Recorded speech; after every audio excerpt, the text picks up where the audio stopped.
Olá, turma do quinto ano, tudo bem com vocês? Eu espero que sim.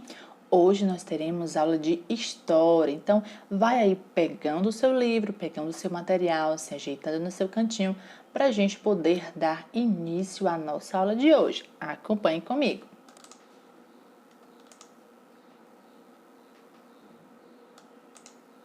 Hoje, pessoal, nós vamos falar sobre a República Nova, de 1930 a 1985, nas páginas 250 a 256. Vamos lá. Muitos dizem que esse foi o mais importante período da República Brasileira.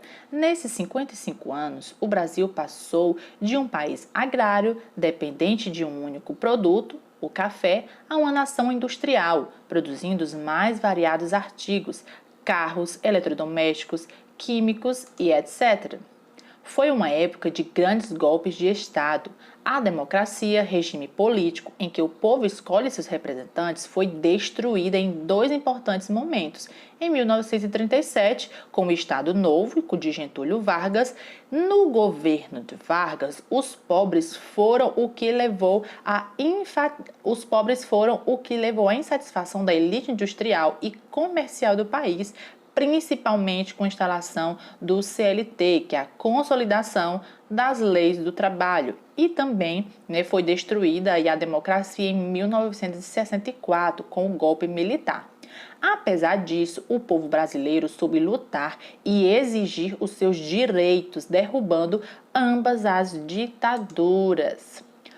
Muitos o consideravam, vamos falar agora um pouco sobre Getúlio Vargas, que ele governou de 1930 a 1945. Muitos o consideravam o brasileiro mais importante do século XX. Getúlio Dornelles Vargas, o presidente brasileiro que mais tempo passou no poder, transformou o Brasil de país agrário em país urbano, de economia rural em economia industrial. Entre 1930 e 37, aconteceu a estabilização da República Nova. Os estados foram acalmados e interventores federais governaram quase todos. O maior problema deu-se em São Paulo, principalmente derrotado na Revolução. Em 1930, estourou uma verdadeira guerra civil, a Revolução Constitucionalista. Vargas assumiu o poder em nome das Forças Armadas e do povo e passou a governar por decreto-lei, assumindo por isso não apenas o poder executivo, mas também o poder legislativo. Em 1933, foi criada uma nova Constituição, aprovada em 16 de julho de 1934, que determinou fim do voto do cabresto, que é aquele voto que as pessoas eram obrigadas, da vez daqueles coronéis, então foi abolido isso aí.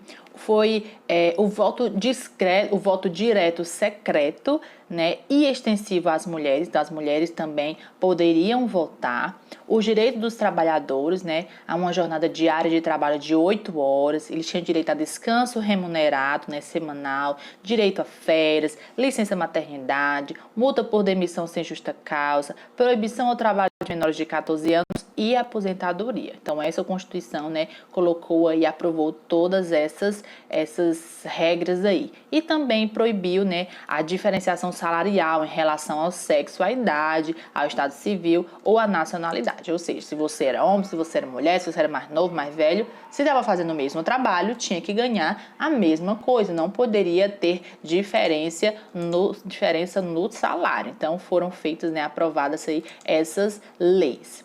No final da década de 1930, porém, a situação se tornava instável mais uma vez. Getúlio Vargas queria cada vez mais poder e, por outro lado, vários movimentos sociais agiam contra o governo federal.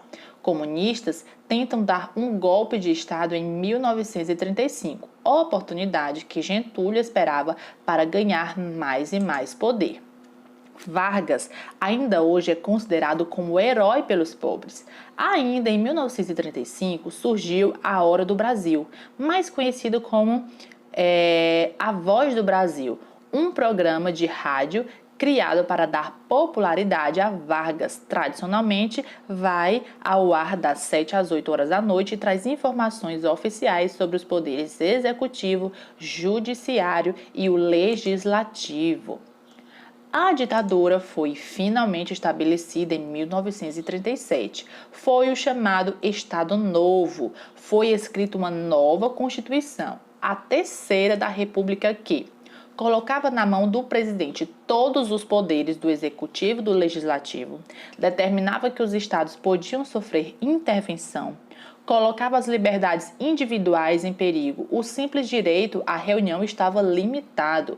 Consolidação das leis trabalhistas em 1943, que estabeleceu e garantiu, os direitos do trabalhador. Então, com essa ditadura, foram aí afetados vários setores,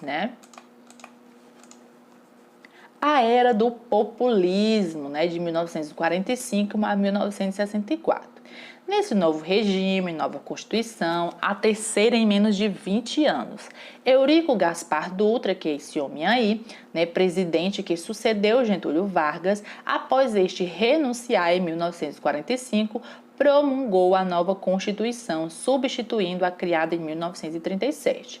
A Constituição de 1946 é reconhecida como uma das melhores já feitas no Brasil e garantia. Então, vamos ver o que essa nova Constituição, feita por Eurico Gaspar Dutra, garantia para as pessoas. Ela garantia liberdade de pensamento, opinião e associação. Então, você tinha liberdade de dizer o que você pensava. Direito à greve, associação sindical e à propriedade privada. Mais autonomia para os estados e municípios. O sistema República Federativa presidencialista para o Brasil. Eleições diretas para todos os reis, presidentes, vice-presidentes, governadores, deputados e senadores. Direito à voto a todos os maiores de 18 anos, com exceção dos analfabetos, cabos e soldados. Então, essa nova Constituição, tiveram aí todas essas alterações. Em 1951, Getúlio Vargas voltou ao poder eleito pelo povo. Com dinheiro de empréstimos estrangeiros, Getúlio investiu nas indústrias de base, siderúrgica, petróleo, transportes e energia. Nesse governo foi criada a Petrobras, após a campanha chamada de O Petróleo é Nosso. O final do governo Vargas foi marcado por tumultos que o levaram ao suicídio em 1954 e ainda existem divergências sobre esse assunto. Com o suicídio de Vargas, assume o poder o então vice-presidente José Café Filho, esse primeiro homem aí de óculos, que termina o seu mandato até as eleições previstas para 1955. Durante seu governo, o Brasil passava por um período de recessão e, para evitar que este se agravasse, organizou uma comissão para tentar reverter a situação. Nas eleições de 1955, foi eleito então o primeiro mineiro Juscelino Kubitschek, conhecido como JK. Talvez o presidente mais popular que o Brasil já teve. Era conhecido como Presidente Bossa Nova. Seu governo buscou o desenvolvimento econômico, pois JK prometeu à nação crescer 50 anos em 5. Para isso, ele criou programas de desenvolvimento energético industrial, as metalúrgicas, a indústria do aço, as indústrias elétricas e comunicação cresceram bastante, Favoreceu a instalação de estrangeiras como a Volkswagen, então não tinha antes empresas estrangeiras e ele permitiu que essas empresas entrassem aqui para melhorar o fluxo econômico. Criou também a Superintendência para o Desenvolvimento do Nordeste, da Sudene. Então, esse plano aí de 50 anos em 5 foi criado aí, desenvolvimento pelo JK, Juscelino Kubitschek.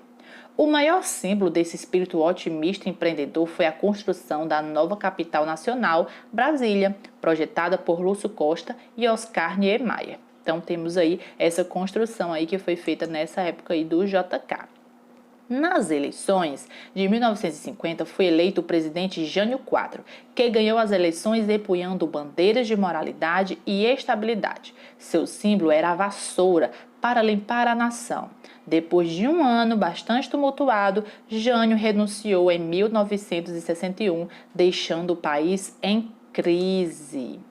Normalmente, quando um presidente renuncia ou morre, o vice-presidente assume o cargo. O vice dele era Jânio, né? O vice de Jânio era João Goulart, chamado, né, conhecido também como Jango. Ambos eram tidos como comunistas. Os políticos de direita tentaram fazer com que ele não assumisse. E o país entrou num caos, no clima de guerra civil. Jango assume a presidência do Brasil, mas é deposto e exilado no Paraguai sem qualquer apoio interno. A situação era de instabilidade e vários elementos juntaram-se para derrubar Jango. As classes burguesas, os militares, os latifundiários, o governo norte-americano. Assim terminou mais um período na política brasileira. Agora nós vamos falar sobre a ditadura militar, um período muito duro, né, e difícil na história do nosso país, que ocorreu do ano de 1964 até o ano de 1985.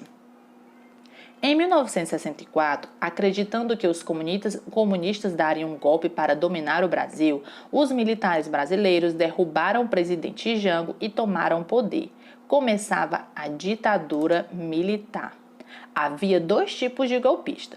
Para os moderadores, o golpe deveria ser breve, destruir o comunismo e a corrupção e depois entregar o poder de volta aos civis para os chamados linhas duras. Os governos militares deveriam continuar.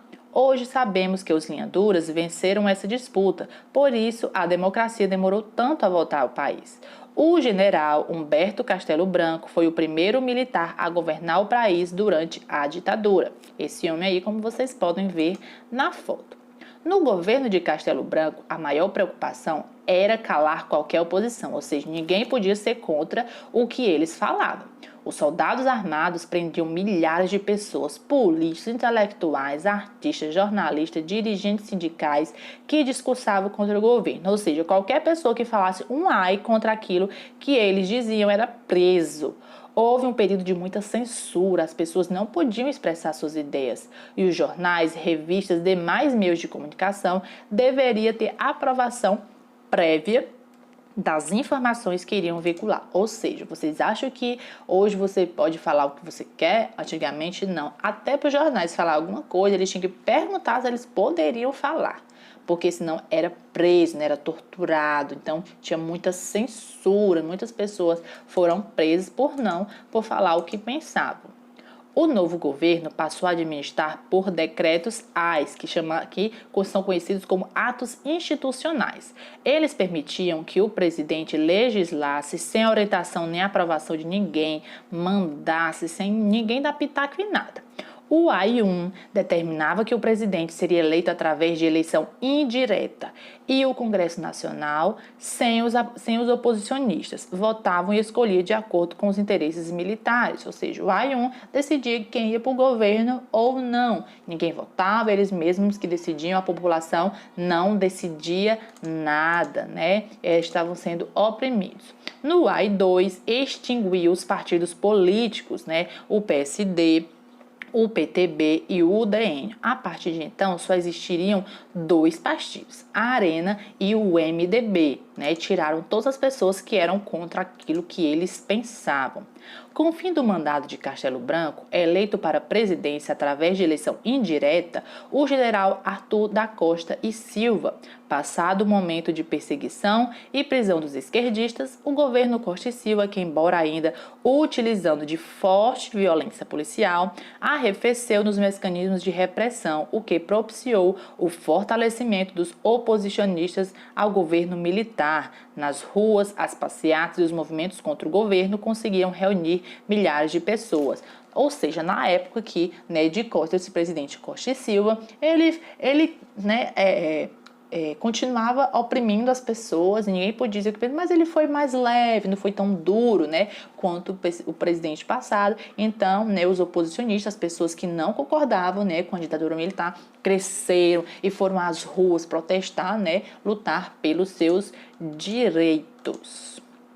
Olha aí os protestos das pessoas, né? Elas diziam ditadura assassina, contra a censura pela cultura, o fim às prisões, torturas e assassinatos. Pessoas iam com cartaz cartazes, né? As mulheres queriam seus direitos, né? Todo mundo ia às ruas, né? Para tentar, de alguma forma, né? Mudar esse tipo de governo, porque as pessoas não aguentavam mais essa situação, esse governo.